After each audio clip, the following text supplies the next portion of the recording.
আগামী 20 রমজান আসরের পর থেকে মাগরিবের আগ পর্যন্ত যারা ইতিকাফ করবেন, সেই ইতিকাফকারী ব্যক্তিরা 20 রমজান মাগরিবের আগে, ইফতারের আগে মসজিদের মধ্যে কি করবেন? প্রবেশ করবেন। ইতিকাফের গুরুত্ব দেখেন।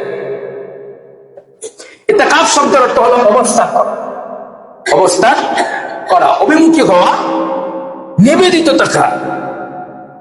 তারপর আল্লাহর নৈকট্য লাভের আশায় দুনিয়ার যাবতীয় ব্যস্ততাকে ফেলে দিয়ে, কাজকর্ম ফেলে দিয়ে আল্লাহকে পাওয়ার জন্য, আল্লাহর নৈকট্য হাসিলের জন্য যে ব্যক্তি মসজিদের মধ্যে থেকে 5 ওয়াক্ত নামাজ জামাতের সাথে আদায় করে মসজিদে অবস্থান করে, ওই ব্যক্তির যে অবস্থান করাকে বলা হয় ইতিকাফ। সেটাকে বলা হয় ইতিকাফ। আমরা যে মসজিদে আসছি, 5 ওয়াক্ত নামাজ যদি আমরা মসজিদে আসি, আমরা চাইলে কিন্তু সেই ইতিকাফের সওয়াব নিতে পারি। বুঝেন নাই? আমরা যে এখন আসছি না, আমরা চাইলে কিন্তু সবাই ইতিকাফের সওয়াব নিতে পারি। কি পারি? ইতিকাফের সওয়াব। জানতে ইতিকাফ করলাম না, হ্যাঁ, তারপরে ইতিকাফের সওয়াব পেয়ে যাবে। সুবহানাল্লাহ। ব্যবস্থা আছে না নাই? আছে না নাই? আল্লাহু আকবার করে, আর জোরে বল আল্লাহু আকবার। আমার সাথে সাথে পড়ে, মনে রাখবেন আজকে থেকে যারা 20 রমজান আসরের পরে মাগরিবের পূর্বে ইতিকাফ করার নিয়ত করেছেন তাদের জন্য, এবং যারা আমরা প্রতিদিন 5 ওয়াক্ত নামাজ আসি সবার জন্য এই নিয়তটা। আমরা মসজিদে ঢোকার আগে একটা নিয়ত পড়ব, মসজিদে যতক্ষণ থাকবো ততক্ষণ ইতিকাফের সওয়াব হয়ে যাবে। জিনিসটা খুব সহজ না? পড়েন আমার সাথে। নাওয়াইতু আন সুন্নাতিল ইতিকাফ, নাওয়াইতু আন সুন্নাতিল ইতিকাফ। সবাই আবার পড়েন, নাওয়াইতু আন সুন্নাতিল ইতিকাফ। হাদিস শরীফের মধ্যে আসছে, কেউ যদি এই নিয়ত করে মসজিদে ডান পা দিয়ে বিসমিল্লাহি ওয়াস সালাতু ওয়াস সালামু আলা রাসূলিল্লাহ আল্লাহুম্মা ইফতাহ লি আবওয়াব ওয়া রাহমাতিক বলে মসজিদে ডান পা দিয়ে ঢুকে যায়, তখন থেকে মসজিদ থেকে বের হওয়ার সময় আবার যখন বলে বিসমিল্লাহি ওয়াস সালাতু ওয়াস সালামু আলা রাসূলিল্লাহ আল্লাহুম্মা ইন্নী আসআলুকা মিন ফাদলিক, আমার নবী বলেন যতক্ষণ পর্যন্ত সে মসজিদে ছিল ততক্ষণ ইতিকাফের সওয়াব তার আমলনামার মধ্যে চলবে। হুজুর দোয়ার ভিতরে দিকে বানায়া দিলেন না, এটা বুখারী শরীফে। সুবহানাল্লাহ। আমার মাদ্রাসার ছাত্রদেরকে আমি এইভাবে দোয়া করে শিখিয়েছি। মসজিদে ঢোকার সময় ডান পা দিয়ে বিসমিল্লাহি ওয়াস সালাতু ওয়াস সালামু আলা রাসূলিল্লাহ আল্লাহুম্মা ইফতাহ লি আবওয়াব রাহমাতিক, এই দোয়াটা এইভাবে পড়বেন।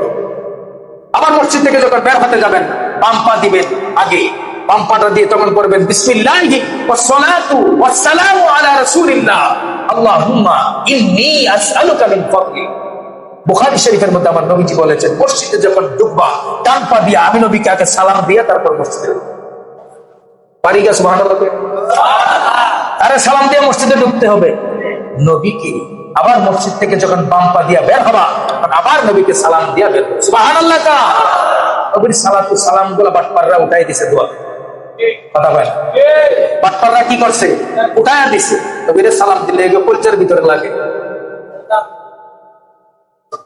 এটা বুখারী শরীফের মধ্যে সরাসরি আসছে। আবার এটা শিখবেন, সালামও পাবেন, সওয়াবও পাবেন। নবীজি বলেন, কেউ যদি মসজিদে ঢোকার সময় এই নিয়তটা পড়ে, নাওয়াইতু আন সুন্নাতিল ইতিকাফ, যতক্ষণ থাকবে সে ইতিকাফের সওয়াব পেতেই থাকবে। সেই ইতিকাফ আগামী 20 রমজান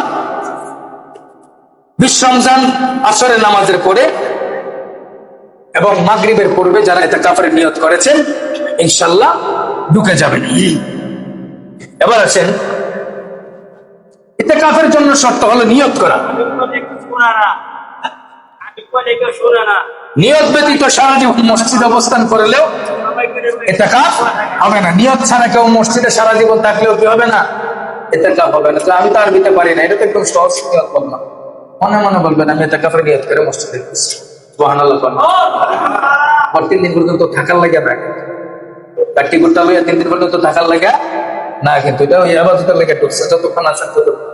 আর ইতিকাফ ওই ব্যক্তির জন্য যে ব্যক্তি রোজাতে রমজানের শেষ 10 দিন, রমজানের শেষ 10 দিন 2 তলায় 3 তলায় যারা বসছেন কষ্ট করে, সামনে ফাঁকা জায়গা আছে অনেক, কষ্ট করে আগায় যান। দোতলার মধ্যে বসলে কি লাভ? 10 দিন, রমজানের শেষ 10 দিন ইতিকাফ।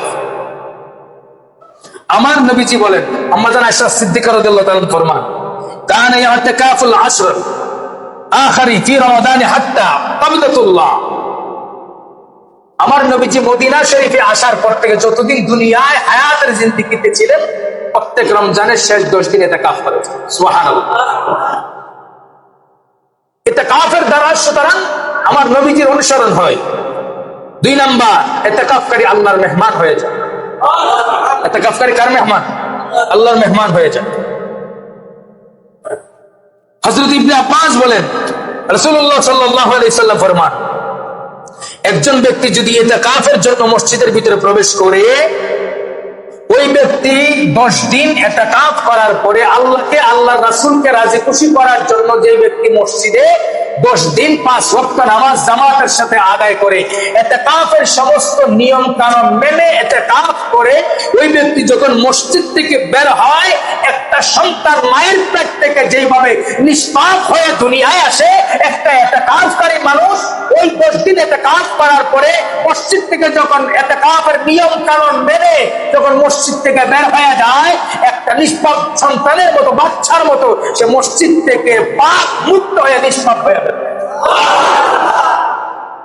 হযরত হুসাইন ইবনে আলী বলেন, হযরত ইমাম হুসাইন রাদিয়াল্লাহু তাআলা বর্ণনা করেন হাদিস, নবী ফরমান, সেই ব্যক্তি রমজানের শেষ 10 দিন ইতিকাফ করবে, ওই ব্যক্তির আমলনামার মধ্যে 2টা কবুল হজের সওয়াব, 2টা কবুল উমরার সওয়াব তার আমলনামায় থাকবে। 8 থেকে 10 লাখ টাকা লাগে এখন হজ করতে। 2টা কবুল হজের সওয়াব, কয়টা? কথা বলেন না, কয়টা কবুল হজের সওয়াব?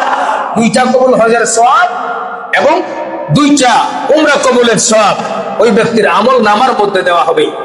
আল্লাহ পাক যারা ইতিকাফের নিয়ত করেছেন তাদেরকে পরিপূর্ণভাবে ইতিকাফের নিয়ত করে সেই 2টা কবুল হজের সওয়াব এবং উমরার সওয়াব হাসিল করা এবং পাপ মুক্ত হয়ে নিষ্পাপ হয়ে জিন্দেগি লাভ করার তৌফিক দান করুন সকলে, করি আমিন।